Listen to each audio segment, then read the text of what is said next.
On this episode of Just Informed Talk, I sit down for a one-on-one interview with the founder and president of the American Priority Conference, which is coming up this next week in Miami, and I'm going to be attending.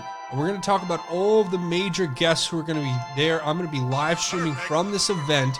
So we're going to sit down with Alex Phillips. We're going to go over all the main guests. We have Dinesh D'Souza, Matt Gates, Laura Loomer, Zach Voorhees, and so many others. You guys are going to want to stick around and hear this and a whole lot more.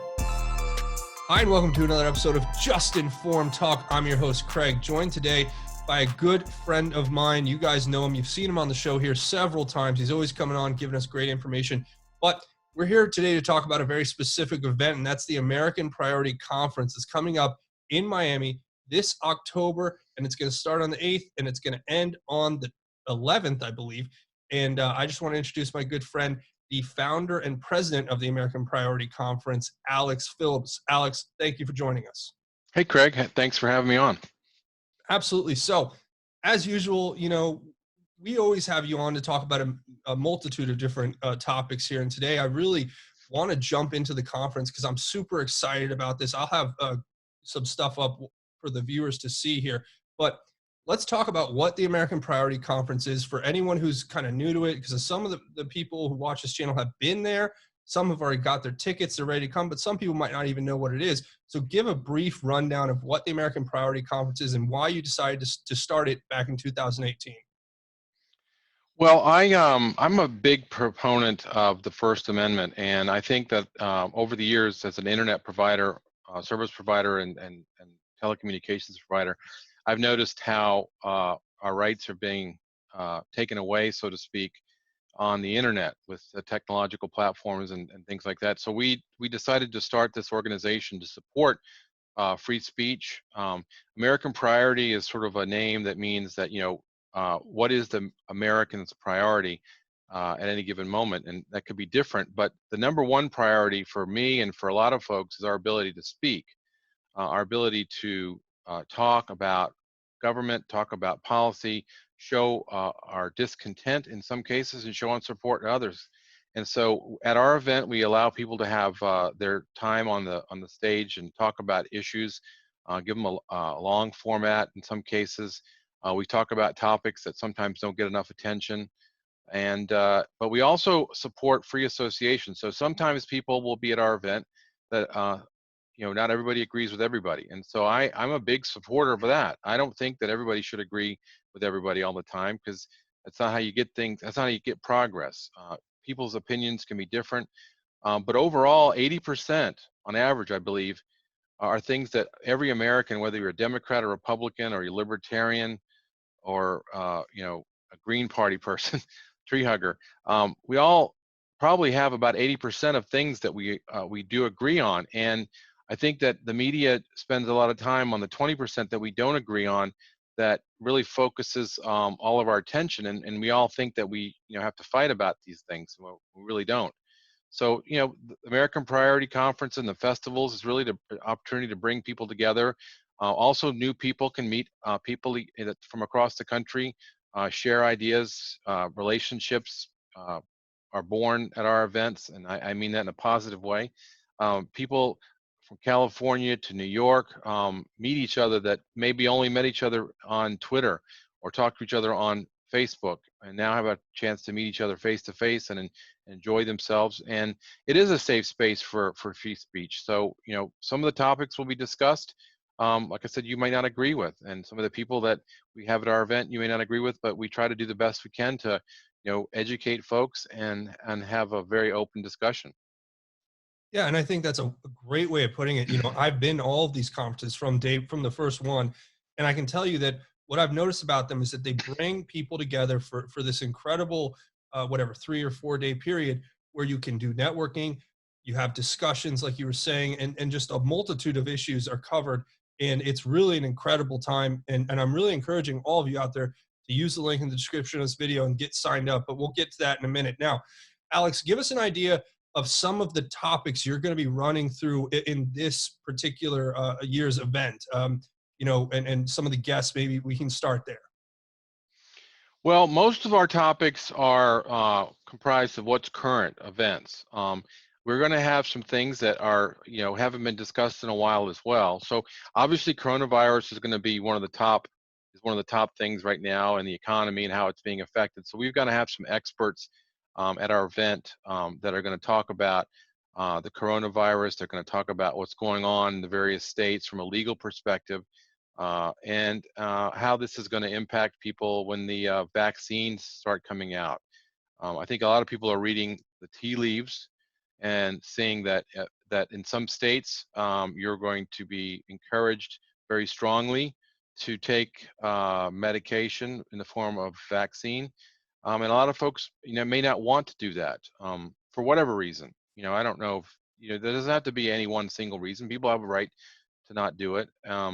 I know I don't do the flu vaccine every year, and I try to eat healthy. I try to exercise, and I try to take care of myself, and take my vitamins, drink plenty of water every day, eat good vegetables and fruits, and I feel like I've been able to stay away from that virus for a long time. I wash my hands, this kind of things, cleanliness, like to godliness, right? But we're going to have these discussions, and we're going to have experts talking about it. We're going to have people that are scientists. We're going to have people that are doctors, have lawyers. We're going to discuss the issue and really kind of open some dialogue and get people educated on this. But we're also going to talk about other current events. The border wall. People on the left say that Trump is xenophobic, but we're going to have Craig Sawyer there, and he's going to talk about something that I think is really important. I brought this up at a press conference a couple of years ago in D.C. Everybody was there talking about how illegal immigrants are taking over jobs and affecting American lives, and I brought a different angle to it. And Craig Sawyer is going to talk about this in a lot of detail. But one of the things I brought up was a story that I read on CNN's website about a little girl, and that story I don't believe is there anymore, so I can't even remember her name. But I will tell you the story from what I recall. She was a 14-year-old girl. This was back in 2014, and her family wanted to come to the United States, and they had saved up enough money for some coyotes to bring them across. And the day came, and they were piled in the truck, and for the next 4 years until she was rescued, she was raped every day. And so people don't realize that people on the other side of the border are victims of lack of border security on our side. And so Craig Sawyer, with his efforts on the stopping of human trafficking, specifically around children, is going to be very important discussion. And I think people need to understand this on both sides. This is not a xenophobia. This is not immigration policy per se. This is just good common sense. There's a lot of money in trafficking across our border, and many of our politicians have been benefiting from that financially. If you do some research, you can find this on your own. But this needs to stop, and I think what President Trump is doing to ensure border security is very important. But we're also going to have some fun. We're going to have a pool party, kick off the day, and then for a few of the folks that signed up and bought tickets early, we're going to have a priority pass party that night with some of our VIPs and a little smaller social gathering. And then we're going to kick off on Saturday or Friday with speakers and panels. Close out that evening with a movie, Dinesh D'Souza's new movie, Trump Card. Very interesting. A Tampa Bay pastor has been arrested for violating coronavirus social distancing rules. We will shut you down, we will arrest you, and we will take you to jail. Period.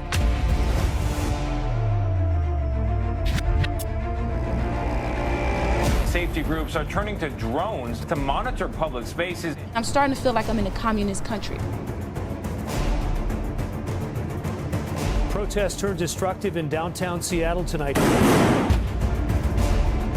There are certainly aspects of them that are true to a cause. That is a good cause. It says it right in the name, Antifa, anti-fascism. I went to the big guys for the money. I was ready to prostitute myself. The Bidens have done very well, and Joe Biden's been very sophisticated and shrewd in the way he's done it. He's essentially offshored the corruption. I'm leaving in 6 hours. If the prosecutor's not fired, you're not getting the money. Oh, son of a bitch. got fired. We have to say yes to socialism, to the word and everything. We are living in many ways in a socialist society right now. Only in America, when the president tweets about liberation, does he mean go back to work. I think a lot of people should just say no. Oh, beautiful, for spacious skies, for amber waves of grain. The next moment I looking down, my hands are being put in handcuffs, my ankles are shacked. Honestly, I think you should let me run the country. He understands that what's at stake is the American dream itself. The best is yet to come. Thank you. God bless you. It's going to be the worldwide premiere of that. So if you're there, you get to see it firsthand with an after party. Afterwards, you get to meet Dinesh and some of the other folks that he brings. One of my favorite speakers, which probably many of you don't know, unless you spend a lot of time on the internet or you're in agriculture, is Joel Salatin. And he actually lives near me. He's a farmer. He's into sensible farming. I wouldn't call it organic farming. But he's going to talk about food in America. I think a lot of people got worried during the coronavirus, and they were raiding the stores and stocking up on food. Things, supplies would go down, and I think that he's going to talk about some of that.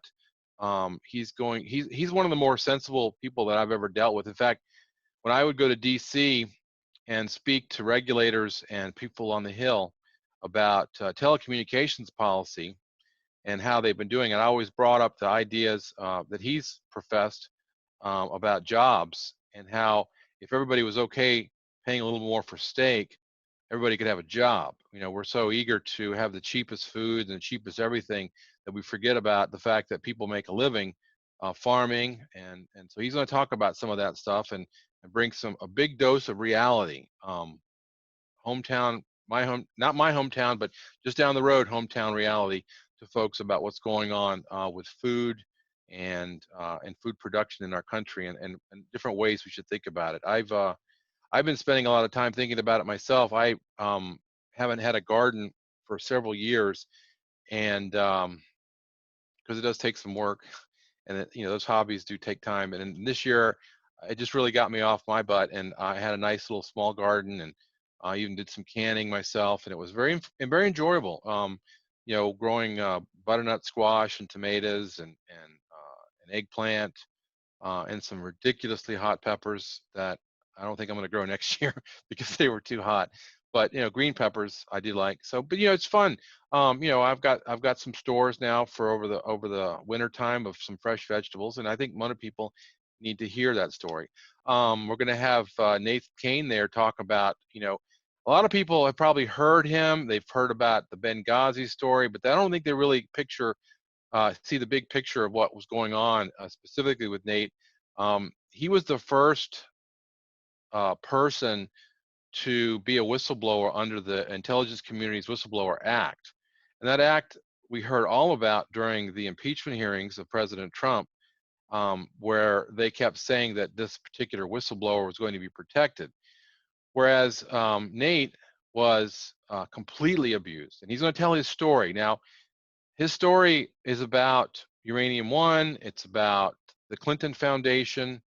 But he's not going to spend too much time about that because he kept his job. He kept his security clearance, and he wanted to go forward with his life and didn't want to give up his career and share confidential, top secret information. That's left up to other folks to do. But he did share with me a little bit. He's going to talk to you guys about it, the attendees about it, how he is his relationship with his family, his relationship with God, and how these types of things got him through some of the worst abuse, similar to what General Flynn is going through now, where his family was threatened and his house was raided and he was threatened and all these things, terrible things were happening to him, all for doing the right thing. So he's going to be there to tell his story. We're also going to I'm sorry, I said Benghazi. I'm getting some of my stories confused. He he was Uranium One and the Clinton Foundation exposure. The Benghazi folks, we're going to have Charles Wood there. Charles Woods it's the father of Tyrone Woods, one of the military personnel that was killed in Benghazi.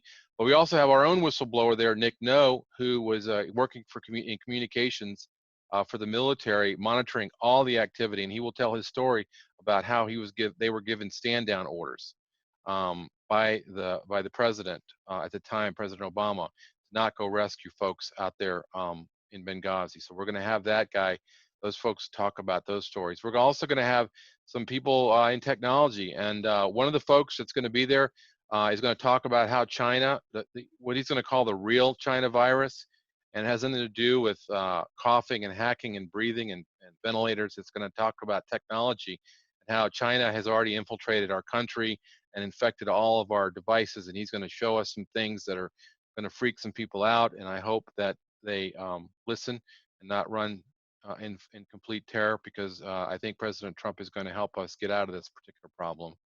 I'll just stop you right there. Just that in and of itself, if you guys aren't seeing what's happening here, this conference is bringing together a bunch of different people. You hear what he's talking about. Nate Kane's coming out. You have Nick No and Charles Woods and a bunch of other people that and what he was just saying about the technology and the hacking. So there's just so much there. Now, I want to briefly talk, though, before we get into the rest of it, which is going to be the bigger speakers and everything else. It's going to be held in Miami. It's going to be at Trump National at Doral, which is a beautiful, I would say, 5-star resort. And it's actually, if you use the link I'm going to put down in the description of this video, it's not that expensive. It's not too late to get signed up, get your hotel room, get your tickets. If you use the coupon code JustinFormedNews, you'll get $45 off your ticket. And I hope I see you all there, because I'm going to be there. And you're hearing all the speakers that are going to be there, but these are people that aren't going to be, preaching down to you. These are people that you're going to be able to go have a conversation with. You're going to be able to sit down and watch them have conversations. And it's going to be just an inclusive event where you have all these different divergent, ways that they're going to cover these issues. So, Alex, talk about Miami and Florida right now, and how they've actually had, because I'm out in California where it's basically a communist state and everything's still locked down, and you have to have a mask to, go to the park and sit in the sun with 100, no one's near you for 100 yards, and you have to have a mask and be in a little bubble or whatever.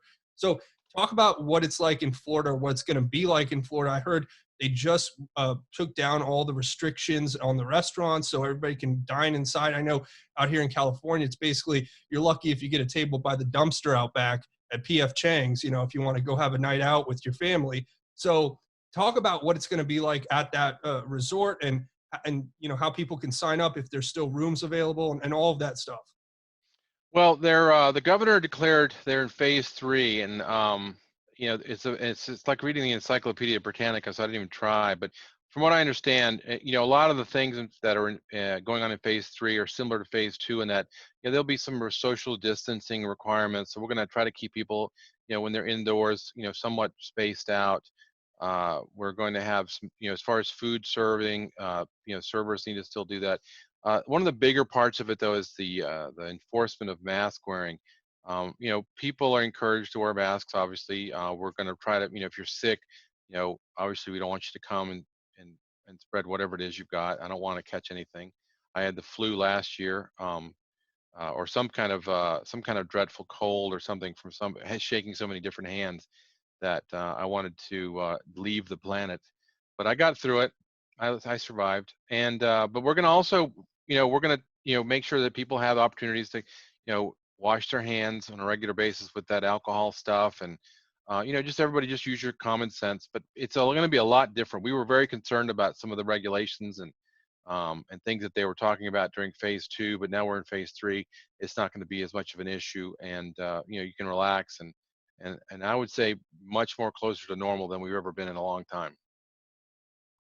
Yeah, definitely. So again, I'll leave the links down there because I want to see you guys there. That's why I'm having Alex on, because it's going to be an amazing event, and you guys need to come out, and we all need to get together on this one. But let's go forward into some of the bigger speakers that you have lined up. Let's talk about, who who else is coming out to speak?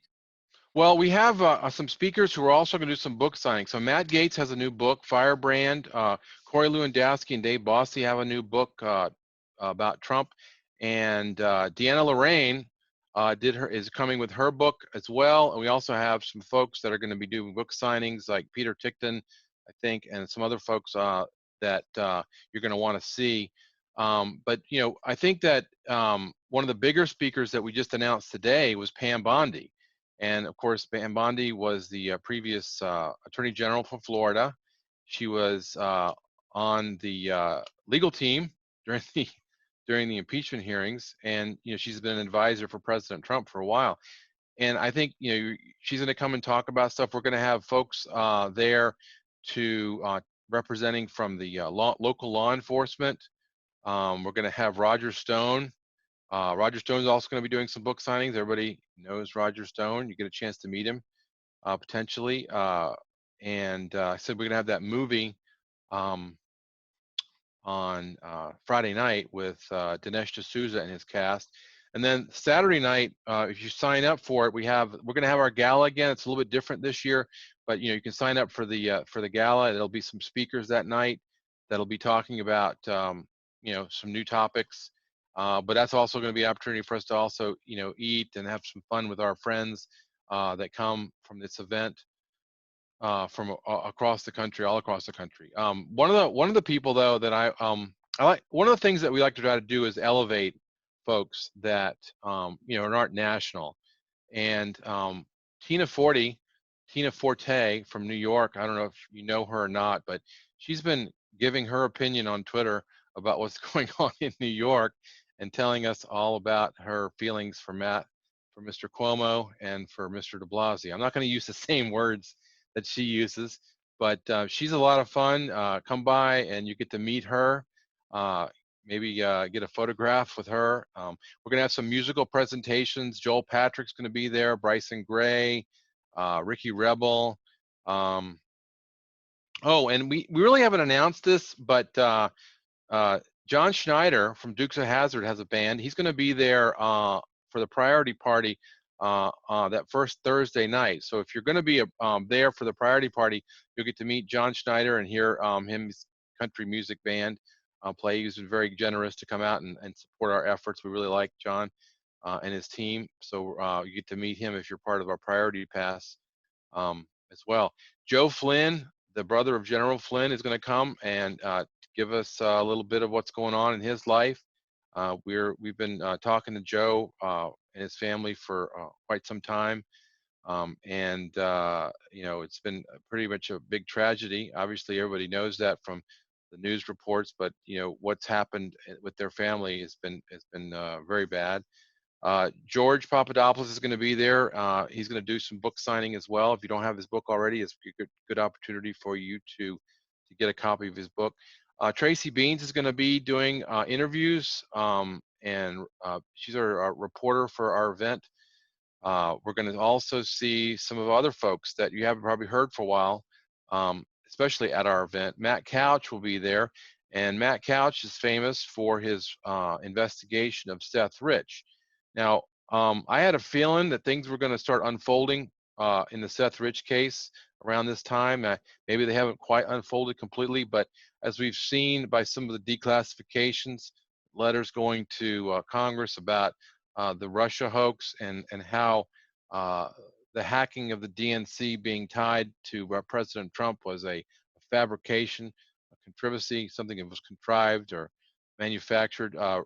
Matt Couch will be able to give us an update. And if people don't know too much about Seth Rich by now, or just have heard things here and there, I think it's a very important topic for people to know more about. Zach Voorhees, famous from being an employee at Google and a whistleblower about what was going on there, is going to talk. He's bringing a panel to talk about how tech censorship actually works. And I think it's very important for everybody to understand this because it's time for us to stop feeling like victims, because we're not.